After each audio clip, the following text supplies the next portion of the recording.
প্রিয় দর্শক, আসসালামু আলাইকুম। আজ আমরা ঘুরে দেখব বাংলাদেশের মধ্যাঞ্চলের ময়মনসিংহ বিভাগের অন্তর্গত নেত্রকোনা জেলা। নেত্রমেলে দেখব গারো পাহাড়ের পাদদেশে আদিবাসী অধ্যুষিত এক জনপদ, যার নাম সুসং দুর্গাপুর। নেত্রকোনা জেলাকে জড়িয়ে রাখা সমস্যা নদী পার হয়ে আজ আমরা যাব সুসং দুর্গাপুরের বিড়িশিরি ইউনিয়নে। সেখানে আমরা দেখব বিজয়পুরে অবস্থিত দেশের একমাত্র চীনামাটির পাহাড় এবং লেক। দেখব টঙ্ক আন্দোলনের স্মৃতিতে নির্মিত হাজংমাতা রানী রাশিমণি স্মৃতিসৌধ, রানীখংয়ে অবস্থিত সাধু জোসেফের ধর্মপল্লী, ওয়াচ টাওয়ার এবং কমলবাগান এলাকা।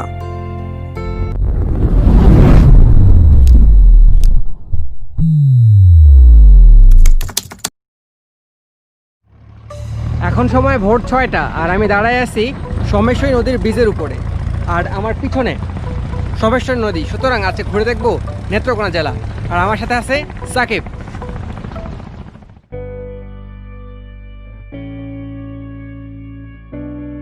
বন্ধুরা, এবার জানিয়ে দিই ঢাকা থেকে নেত্রকোনা আসবেন কিভাবে। ঢাকা থেকে নেত্রকোনা আসার সবচেয়ে সহজ উপায় বাসে করে আসা। ঢাকার মহাখালী থেকে রাত 10টা এবং রাত 12টায় মামনি, সরকার এবং জিনাত পরিবহনের বাস ছেড়ে যায়। এক্ষেত্রে জনপ্রতি ভাড়া পড়বে 350 টাকা। সময় লাগতে পারে 5 থেকে 5.5 ঘন্টার মতো। আর যদি ভেঙে আসতে চান তবে ঢাকা থেকে ময়মনসিংহ আসুন, এক্ষেত্রে জনপ্রতি ভাড়া পড়বে 220 টাকা। আর ময়মনসিংহে নেমে 80 টাকা ভাড়া দিয়ে আপনারা চলে আসুন নেত্রকোনাতে। আর যদি ট্রেনে আসতে চান তবে বিমানবন্দর স্টেশন থেকে ভোর 4টা 4:30টায় জারিয়ার উদ্দেশ্যে ট্রেন ছেড়ে যায়। 80 থেকে 100 টাকা করে এক্ষেত্রে ভাড়া পড়বে। জারিয়াতে নেমে বাস, ট্রলার অথবা মোটরসাইকেল যোগে আপনারা চলে আসতে পারেন নেত্রকোনা শহরে। আমাদেরকে বাস থামাই দিচ্ছিল উচ্ছাইল বাজারে। সেই উচ্ছাইল বাজার থেকে আমরা আসতেছিলাম তালুকদার বাজার দিকে। আর তালুকদার বাজার দিকে আসতে আসতে আমরা একটা রিক্সা দেখা পাই। সেই রিক্সায় আমরা উঠে বসি এবং আমরা চলে আসি এই সোমেশ্বরী নদী ঘাটে। আর এই সোমেশ্বরী নদীটা পার হইতে হবে। সোমেশ্বরী নদীটা পার হওয়ার পরে আমরা বিজয়পুরে চীনামাটির পাহাড়গুলো দেখতে পারবো।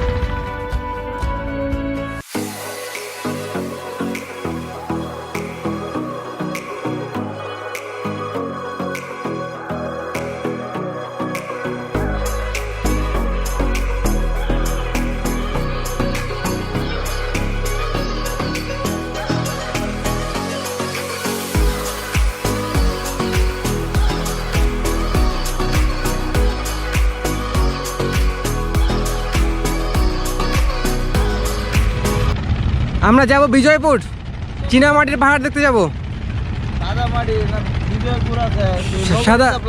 সাদা মাটির পাহাড়, নৌকা রিজার্ভ লাগবে না, নদী পার হব। হ্যাঁ, নদী পার করাই কাটা। কত করে মামা? 5 টাকা? 10 টাকা কেন? হ্যাঁ, 8টার পরে 5 টাকা? এটা কিছু হইলো? 8টার বড় বলতে কি আমরা সকালে নাইটের নৌকা তো সকালটা 10 টাকা করে পরে যাই, পরে আপনার দিনের গাছ করে কি করবি? উঠবি 5 টাকা করে দিনের গাছ। এখন ছাড়বা? চল যাই। এমনি সময় 5 টাকা ভাড়া। 5 টাকা করে। আর আমরা সকালটা আই একটা নাস্তার ক্যাব দিয়ে দিই 10 টাকা করে। সোমেশ্বরী নদী বাংলাদেশ ও ভারতের একটি আন্তঃসীমান্ত নদী। ভারতের মেঘালয় রাজ্যের গারো পাহাড়ের বিষ্ণুরীছড়া রাঙাছড়া ঝর্ণা থেকে এই নদীর উৎপত্তি। নদীটির দৈর্ঘ্য মাত্র 50 কিলোমিটার। একসময় নদীটির নাম ছিল সিমসাং নদী। 686 বঙ্গাব্দের মাঘ মাসে সোমেশ্বর পাঠক নামে এক সিদ্ধ পুরুষ এই অঞ্চল দখল করে নেয় এবং পরবর্তীতে তার নামে এই নদীর নাম রাখা হয় সোমেশ্বরী নদী।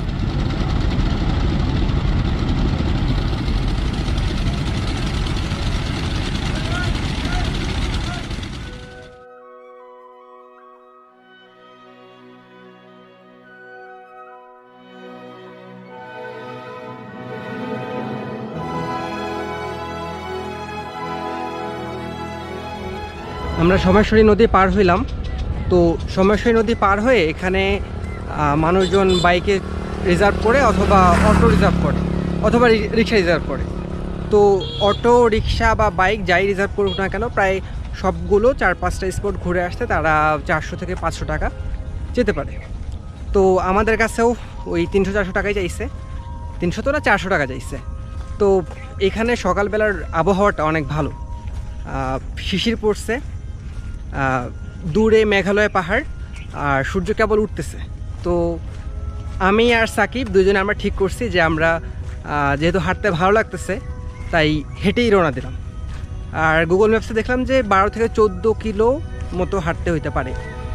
তো হাঁটতে শুরু করলাম, দেখা যাক কি হয়।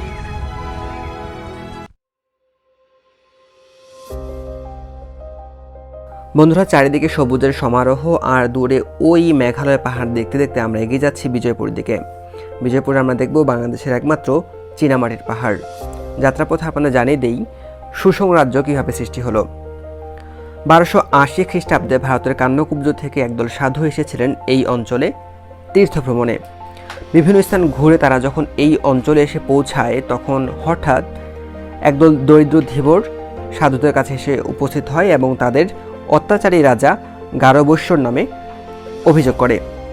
তাদের অত্যাচারের কথা শুনে সেখানে দুঃখ প্রকাশ করে একজন প্রবীণ সাধুর আদেশে সোমেশ্বর পাঠক সেখানে থেকে যান।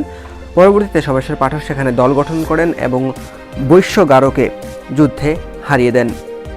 সেখান থেকে শুরু হয় সুসং রাজ্যের প্রতিষ্ঠা। সুসং রাজ্যের রাজধানী করা হয় দুর্গাপুরকে এবং পার্শ্ববর্তী নদীর নাম করা হয় সোমেশ্বরী নদী। সাকিব, আমরা কতক্ষণ হাঁটলাম? Around 20 minutes. 20 মিনিটস। এই পিছনে এটা কি? এটা হচ্ছে নেত্রকোনা রাতারগুল। রাতারগুল সিলেটের থেকে ভালো না এটা? কোনো অংশে কম না। সোজা রাস্তা ধরে প্রায় 1 ঘন্টা ধরে হাঁটলেই চোখে পড়বে এই বিশাল বড় বটগাছ। এই বড় বটগাছের বাম দিকে মোড় নিয়ে প্রায় 1 ঘন্টার মতো হাঁটলেই চোখে পড়বে বিজয়পুরের সাদামাটির পাহাড়। বটগাছের ঠিক সামনেই রয়েছে হাজংমাতা রানী রাসমণির স্মৃতিসৌধ। কৃষক বিদ্রোহ টঙ্ক আন্দোলনের শহর এই নেত্রকোনা।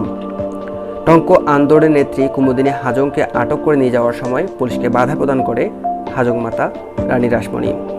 পুলিশ গুলি চালালে টঙ্ক আন্দোলনের প্রথম শহীদ হন রানী রাসমণি। 2004 সালে তারই স্মরণে এখানে নির্মাণ করা হয় হাজংমাতা রানী রাসমণি স্মৃতিসৌধ।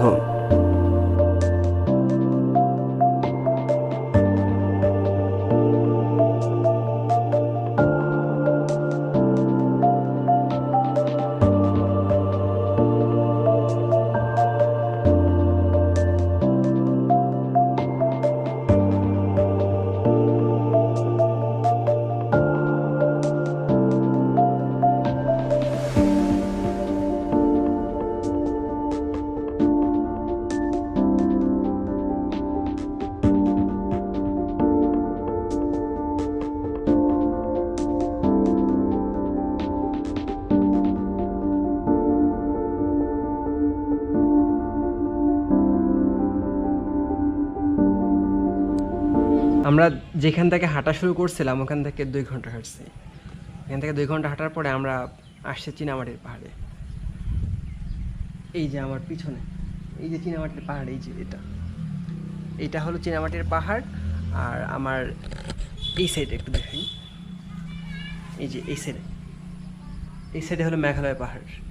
এই যে চীনামাটির পাহাড়, এই যে মেঘালয় পাহাড়। দুইটা পাহাড়ে আসতে 2 ঘন্টা সময় লাগছে।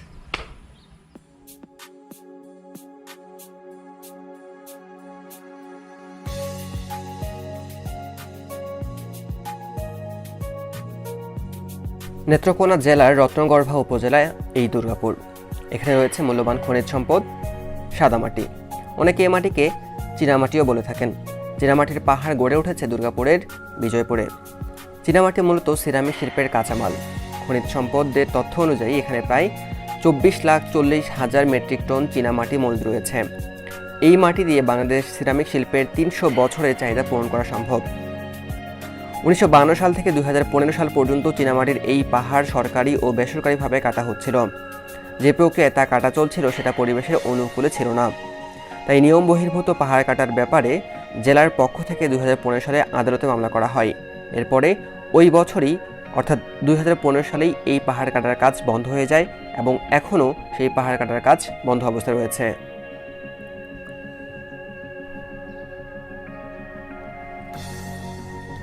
চীনামাটির এসব টিলা বা পাহাড় দেখতে খুবই মনোমুগ্ধকর। বাহারি এর মাটির রং লাল, সাদা, নীলাভ। এ যেন প্রাকৃতিক আর এক নিসর্গ। এদেশে সাদামাটির অন্যতম বৃহৎ খনিজ সম্পদ অঞ্চল এটি।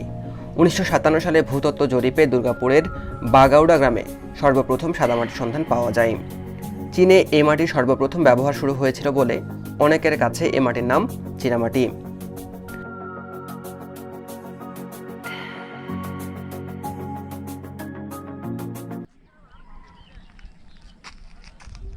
আমরা এই রাস্তাটা ধরে পাহাড় বেয়ে উঠছি, আর এটাই হলো এই বিজয়পুরের সাদামাটি পাহাড়ের একদম হাইয়েস্ট পিক।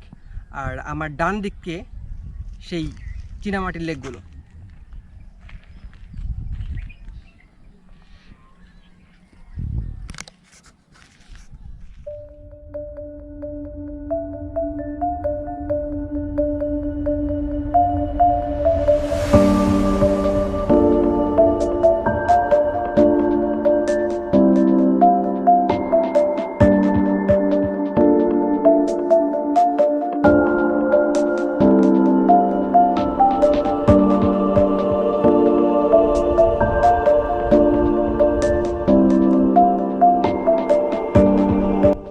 আমরা একদম বিজয়পুরের যে সাদামাটির পাহাড়, সেই পাহাড়টা থেকে পাহাড়ের রাস্তা ধরে আমরা লেকের কাছে আসছি।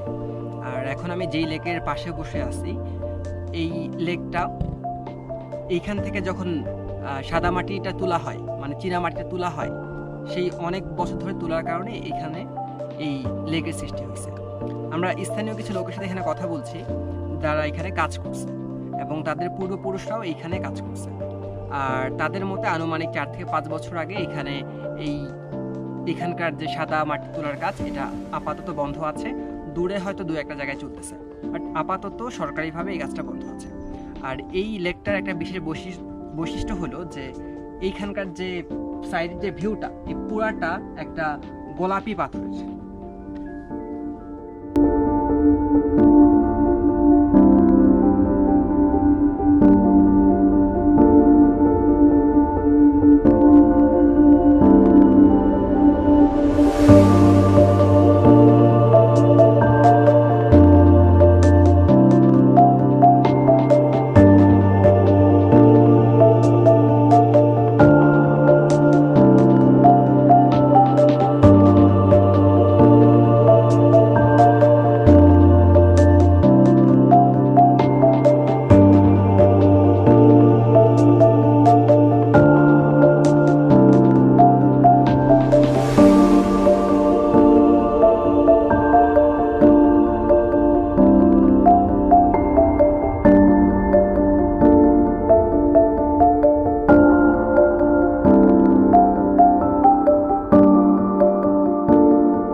বিজয়পুরের চীনামাটির পাহাড় এবং সেখানকার লেক দেখার পরে আমরা এখন আসছি কমলা বাগানে।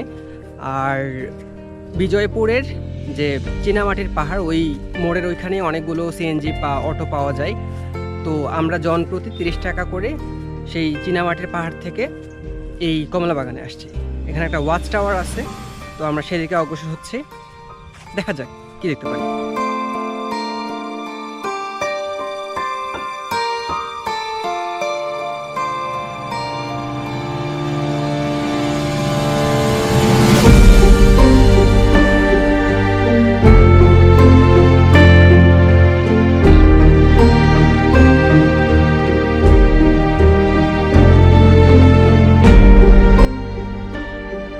এই রাস্তাটা ধরে হেঁটে আসার পরে আমরা ওয়াচ টাওয়ারের কাছে আসছি, কিন্তু দুর্ভাগ্য,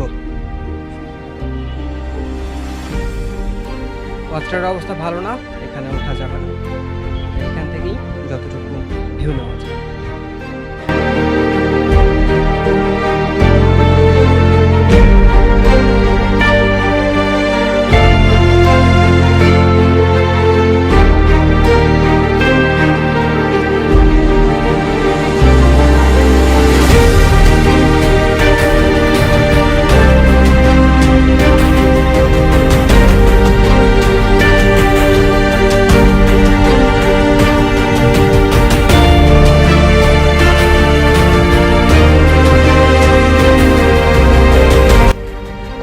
গুলশান আর ওয়াচ টাওয়ার যে অংশটাতে আমরা ছিলাম সেই অংশটা থেকে আমরা 5 টাকা রিক্সা ভাড়ায় আমরা রানীখং মিশনে আসছি। এক্ষেত্রে সময় লাগবে 10 মিনিটের মতো রিক্সার ক্ষেত্রে, আর জনপ্রতি ভাড়া 5 টাকা। আর রানীখংয়ে আসলাম, দেখি রানীখংয়ে কী দেখা যায়।